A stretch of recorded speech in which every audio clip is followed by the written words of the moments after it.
May isang nag-comment sa aking video. So, ito yung tanong niya. Matanong ko na din po kung saan po ang altar ng Santo Niño de Palaboy. So, ito yung altar ng Santo Niño de Palaboy. Wala siya sa loob ng bahay, which is bungad siya ng hagdan. Pakita ko sa'yo, guys. Yeah! So, paglabas mo, ito yung salo namin. And, ayan, hagdan siya. Ito siya, guys. So, hagdan yan, all the way down. Third floor kami. Ito yung altar niya, guys. So, may dalawa akong Santo Niño dyan. St. Lorenzo. Santo Niño, welcome. Yung isang binisa natin. Tapos, Holy Family. St. Lorenzo. Tapos, mga palaspas. Tapos, yung regalo sa aking St. Anthony. Which is, hindi ko pa nasasabit. Ito siya. Santo Niño de Palaboy. Dyan yung altar niya. Actually, yung altar ko dito is 5 or 4. Ganun. Ito yung una. Yan yung Santo Niño de Palaboy. Tapos dito yung grotto. Sa labas ng terrace namin, may grotto din kami dito ni Santo Niño. Welcome version siya. Napakaganda ng halaman. Ayan siya. Tapos, meron ako sa sala which is yung altar ng Welcome Santo Niño. Pakita ko na rin sa inyo, guys. So, pagpasok mo na sala, dyan ako natutulog, guys. Sorry. Ito yung altar ng Santo Niño welcome ko. So, may malaking version na Nazareno, may chibi tayo ng Anthony at Francis. Tapos, meron tayong Santo Niño de Paraga, I think.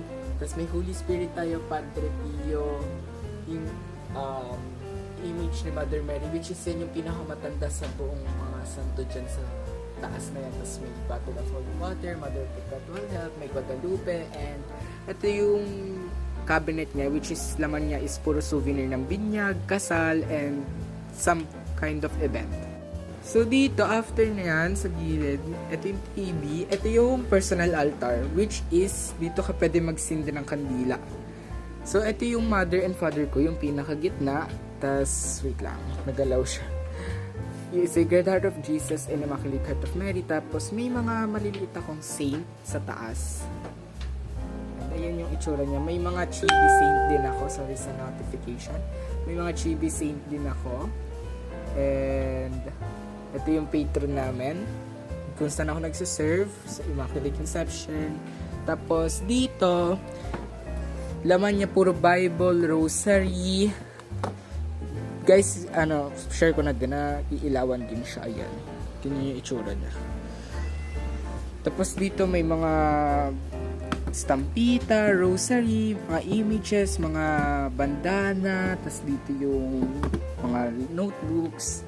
Tas dito meron din akong image ni Immaculate Conception, Nuestra Señora de Guia, Nazareno ulit, tas crucifix and Padre Pio yung pinakamaliit. Tas yung award ko, guys, which is, ayan, yung apprentice, yes, sa sacristan. Sorry, baka nakikita yung perma. So, ayan siya. May fourth altar. Diyan ako madalas nagpe-pray talaga. And mas nakakausap ko dyan yung dito ako na-preach out yung personal prayer ko. So, ayun yung mga naging altar ko. Shinare ko na din yung iba para sa video na lang din. So, for the total of 4, 5 to actually, isa sa tindahan, which is nasa baba yun. Nasa third floor ako ngayon. So, hindi ko siya mapapakita.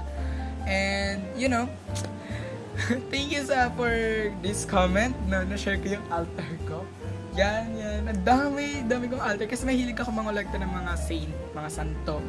Na kung saan. Yung iba dito, regalo. Yung iba dito, binili ko. Yung iba dito, napulot ko lang. Yung iba dito, galing simbahan. You know. Tapos kung kayang i-renovate, nire-renovate ko, nire-restore ko. Renovate? Ano ito bahay? Nire-restore ko. Ayun. Tapos,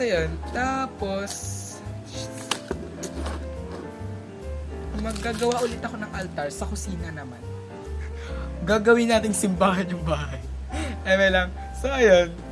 Yun lang. Thank you for this comment nga again. And thank you for watching my video. And, you know, follow me in another social media platforms like YouTube, Instagram, and TikTok. More videos pa tayo, guys. More santo videos, more santo serye, ganun.